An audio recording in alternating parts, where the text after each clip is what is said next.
So we here at Metasquad were recently invited to take part in a pre-alpha playtest for Ascendant, an upcoming social FPS PvP extraction shooter that's currently being developed by PlayFusion. Before we get into the specifics and share our thoughts on our experience, we received no compensation from the developers for our time, so everything we're about to relate to you is as unbiased, comprehensive, and honest as possible. Also bear in mind that the game footage we're sharing with you by no means reflects a finished product, so the game's graphics and visuals will still change significantly over the course of the coming months. Now that we've got that out the way, here's what we thought about this early version of Ascendant. We started off the playtest by customizing our characters, making them as camouflaged and unremarkable as possible, and playing through a short tutorial which allowed us to quickly get to grips with the game's controls and core mechanics. We then found ourselves in a lobby populated by several NPCs that I can only assume will serve an actual purpose once the game approaches its official launch. After some discussion and waiting for the other participants, we kicked off our first game. Ascendant, which is being developed using Unreal Engine 5, seems to draw a lot of influence from games such as Hunt Showdown and Apex Legends, and when you see the mechanics and visuals, even in their current state, you'll understand why. 4 different teams, each consisting of 3 people, compete to collect as many resources as possible and return said resources to their base for extraction. The catch is that there are only 3 resources per map, aptly designated A, B, and C, so even if 3 teams manage to collect and defend a resource, one team is guaranteed to go home empty-handed.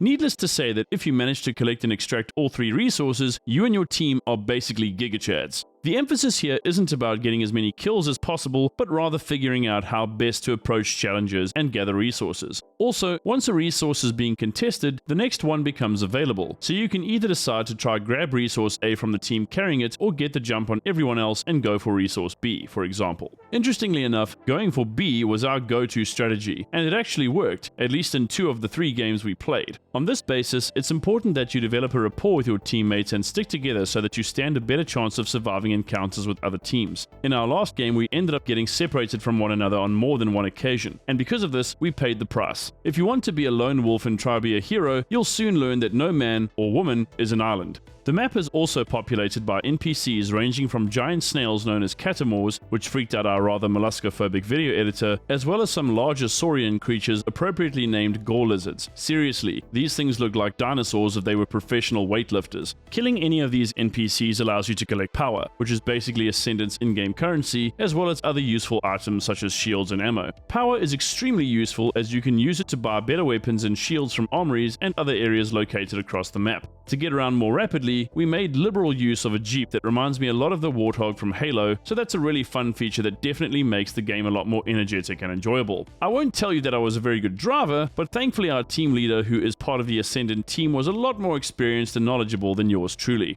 I very much like the gunplay in Ascendant, with the plasma rifle being my personal favorite since it ramps up if you hold down the fire button. I'm a sucker for chunky gun designs and weapons that, even if they aren't actually all that effective at lower levels, still feel devastating. In fact, I found the gun mechanics emboldened me to be more aggressive, and while my gung-ho approach was counterproductive at least half of the time, I still felt badass going toe-to-toe with other players, which is definitely a plus. I will say that actual movement on foot and traversing areas feels a little heavy to me, and while I don't like games that make me feel like I'm on roller skates, I somehow feel like Ascendant would benefit from some slight tweaks on the movement side to improve the game's pacing a smidgen. But again, this is still pre-alpha stuff, so many improvements are ostensibly on the way. As for NPCs, I most enjoyed fighting the robotic service drones and sentry bots located inside of buildings. I'm not exactly sure why, but it just felt more fulfilling, I guess. I think the sound of gunfire hitting their metal shells just did the trick for me. Picking up items from weaker catamores was undeniably useful, especially when I was low on power or health, but they could get a little annoying at times. You can kill them by using a melee attack, but this particular mechanic still feels underdeveloped to me. In fact, a couple of cool melee weapons or something to make killing common NPCs easier or more enjoyable would go a long way in my opinion.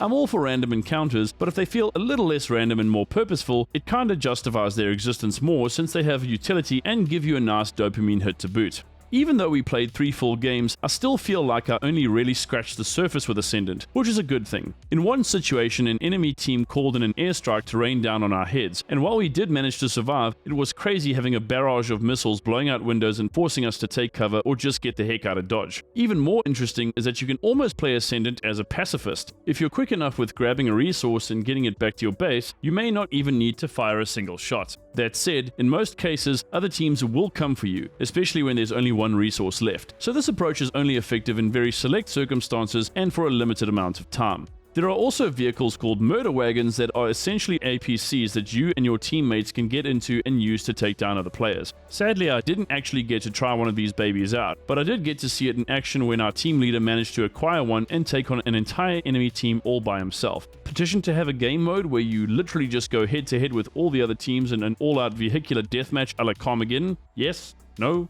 Overall, I can confidently tell you that I did have fun playing Ascendant, and that I would definitely have been up to play more games and try out more weapons and approaches if given the chance. And since the map is procedurally unlocked, no two playthroughs are the same, so you can't just rely on the same weapons and tactics every single time. Trust me, I know. This consideration makes Ascendant way more dynamic and unpredictable, so naturally the desire to keep playing and experimenting is suitably high. I'm very excited to see how the game progresses over the next few months, and will be taking part in another playtest in the near future if possible. I'm also really curious to see what other maps will look like and find out what these locations will bring to the mix. Anyway, if you'd like to keep up with Ascendant's development and try the game out for yourself, make sure you join their Discord, follow them on Twitter, and wishlist the game on Steam. You can also head to their website and sign up for updates and news on future playtests there. All links to the game's socials and official site are in the description, so don't sleep on this one.